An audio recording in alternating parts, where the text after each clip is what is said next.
Hello students, welcome to my channel online study with new style. আজ আমি আমার এই ভিডিওর মাধ্যমে তোমরা যারা এবছরে অর্থাৎ 2024 সালে দ্বাদশ শ্রেণীতে উঠেছো এবং 2024 সালে তোমরা স্কুলে টেস্ট পরীক্ষা দিবে এবং 2025 সালে উচ্চ মাধ্যমিক ফাইনাল পরীক্ষা দিবে, তাদের জন্য তোমাদের পুষ্টিবিজ্ঞান বা নিউট্রিশনের দ্বিতীয় অধ্যায় পথ্যবিজ্ঞান ও পথ্য পরিকল্পনা এর চতুর্থ পরিচ্ছেদ স্থানীয়ভাবে প্রাপ্ত সস্তা খাদ্যদ্রব্য থেকে স্বল্প মূল্যে সুষম খাদ্য প্রস্তুতি, এখান থেকে গুরুত্বপূর্ণ অতি সংক্ষিপ্ত প্রশ্নোত্তর বা এসএকিউ এর সাজেশন নিয়ে উপস্থিত হয়েছি আমার এই চ্যানেলে। এর আগে আমি তোমাদের দ্বিতীয় অধ্যায় তৃতীয় পরিচ্ছেদ পর্যন্ত সাজেশন ভিডিও দিয়ে রেখেছি, সেগুলি পাওয়ার জন্য অতি অবশ্যই ডেসক্রিপশন বক্সে দেওয়া লিঙ্কে ক্লিক করে দেখো প্লে লিস্টের।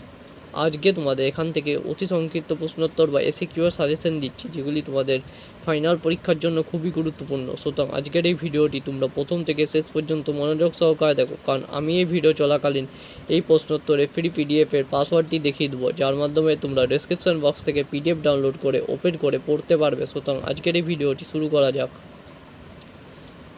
প্রথম প্রশ্ন আজকের ভিডিওর, সুষম খাদ্য কাকে বলে? খুব গুরুত্বপূর্ণ প্রশ্ন এই প্রশ্নটি। যে আহার্য সামগ্রীতে যে কোনো বয়সী মানুষের স্বাভাবিক কাজকর্ম বজায় রাখার জন্য কোনো নির্দিষ্ট প্রয়োজনীয় পরিপোষকের প্রত্যেকটি উপাদান উপযুক্ত অনুপাতে উপস্থিত থাকে, তাকেই সুষম খাদ্য বলে। খুব গুরুত্বপূর্ণ প্রশ্ন। পরের প্রশ্ন, নিরামিষভোজী মানুষদের কয়টি শ্রেণীতে ভাগ করা যায় ও কী কী? উত্তরটি হবে 4টি শ্রেণীতে ভাগ করা যায়: ovo lacto vegetarian, lacto vegetarian, ovo vegetarian, vegan. খুব গুরুত্বপূর্ণ প্রশ্ন। পরের প্রশ্ন, আইসিএমআর এর সম্পূর্ণ নাম? খুব গুরুত্বপূর্ণ প্রশ্ন। এই প্রশ্নটি এমসিকিউতে এবিটিএ, ডাব্লিউবিটিএ, ডাব্লিউবিএইচ এর টেস্ট পেপারে তোমরা পাবে। উত্তরটি হবে দেখো আইসিএমআর এর সম্পূর্ণ নাম হলো Indian council of medical research. খুব গুরুত্বপূর্ণ প্রশ্ন। পরের প্রশ্ন, ওভো ল্যাক্টো ভেজিটেরিয়ান কাকে বলে? উত্তরটি হবে দেখো যেসব শাকাহারী উদ্ভিজ্জ খাদ্যের সাথে ডিম এবং দুধকে খাদ্য হিসেবে গ্রহণ করে তাদের ওভো ল্যাক্টো ভেজিটেরিয়ান বলে। ভেগানস বলতে কি বুঝো বা ভেগানস কাকে বলে? খুব গুরুত্বপূর্ণ প্রশ্ন। উত্তরটি হবে দেখো যেসব ব্যক্তি সব ধরনের প্রাণীজ খাদ্য বর্জন করে, এমনকি দুধও খায় না, তাদেরকে ভেগানস বলে। পরের প্রশ্ন, অ্যালার্জি সৃষ্টিকারী দুটি খাদ্যের নাম? চিংড়ি ও কাঁকড়া। এই প্রশ্নটি এমসিকিউতে পাবে, আমি তোমাদের এসএকিউতে দিয়েছি। পরের প্রশ্ন, প্রাপ্তবয়স্ক ভারতীয় পুরুষদের জন্য প্রস্তুত সুষম খাদ্য তালিকায় দৈনিক কত গ্রাম দানাশস্য ও ওই জাতীয় খাদ্য ধার্য করা হয়? 350 গ্রাম দানাশস্য ও ওই জাতীয় খাদ্য ধার্য করা হয়। পরের প্রশ্ন, দরিদ্র লোকেদের খাদ্য তালিকায় ডালকে অন্তর্ভুক্ত করার প্রয়োজনীয় কেন? উত্তরটি দেখো ডাল একটি প্রোটিন সমৃদ্ধ খাদ্য। ডিম ও দুধের তুলনায় ডালের মধ্যে প্রোটিন পরিমাণ বেশি থাকে। এটি তুলনামূলকভাবেও সস্তা, তাই অধিক মূল্যে প্রাণীজ প্রোটিন সমৃদ্ধ খাদ্যের পরিবর্তে খাদ্য তালিকায় ডাল নির্বাচন করা যেতে পারে। পরের প্রশ্ন, ভেজাল বলতে কি বুঝো? খুব গুরুত্বপূর্ণ প্রশ্ন এই প্রশ্নটি। উত্তরটি হবে দেখো কোনো খাদ্যের নিজস্ব উপাদানে পরিবর্তন ঘটিয়ে বা খাদ্যের মধ্যে কিছু অশুদ্ধি যেমন রং মিশ্রিত করে খাদ্যের প্রকৃত গুণমান বা বৈশিষ্ট্য বা খাদ্যমূল্য হ্রাস করাকে খাদ্যের ভেজাল বলে। এই ধরনের ভেজাল খাদ্য খেলে বিভিন্ন ধরনের শারীরিক সমস্যা দেখা যায়। পরের প্রশ্ন, ছোলার অঙ্কুরিত অবস্থায় কোন কোন ভিটামিনের পরিমাণ বৃদ্ধি পায়? উত্তরটি হবে দেখো ভিটামিন এ, বি কমপ্লেক্স এবং সি। পরের প্রশ্ন, অঙ্কুরিত ছোলা ও সয়াবিন খাদ্য তালিকায় স্থান দেওয়ার কারণ? এই প্রশ্নটিও খুব গুরুত্বপূর্ণ প্রশ্ন, একটু হলেও তোমরা এই প্রশ্নটি ভালো করে দেখে যাবে।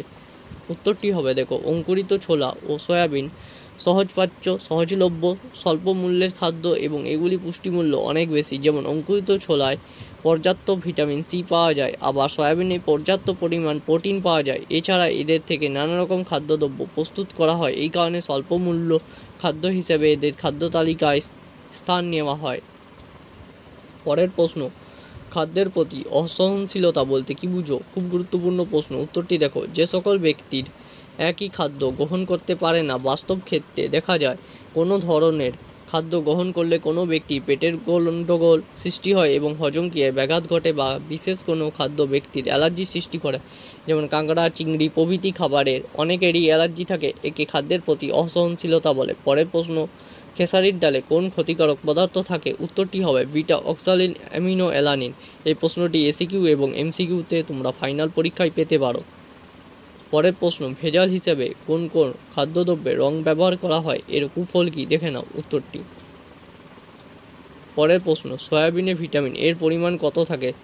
সয়াবিনে প্রতি 100 গ্রাম সয়াবিনে 426 mg ভিটামিন এ উপস্থিত থাকে। খুব গুরুত্বপূর্ণ প্রশ্ন। পরের প্রশ্ন 18 নম্বরের, সয়াবিনে উপস্থিত পুষ্টি বিরোধী উপাদানকে কিভাবে নষ্ট করা যায়? খুব গুরুত্বপূর্ণ প্রশ্ন, দেখে নাও উত্তরটি। টিসিপি বা আর্থো ট্রাইকেসাইল ফসফেট সোর্সের মধ্যে ভেজাল হিসেবে ব্যবহৃত হয়। খুব গুরুত্বপূর্ণ প্রশ্ন, 17 নম্বরের প্রশ্নটি।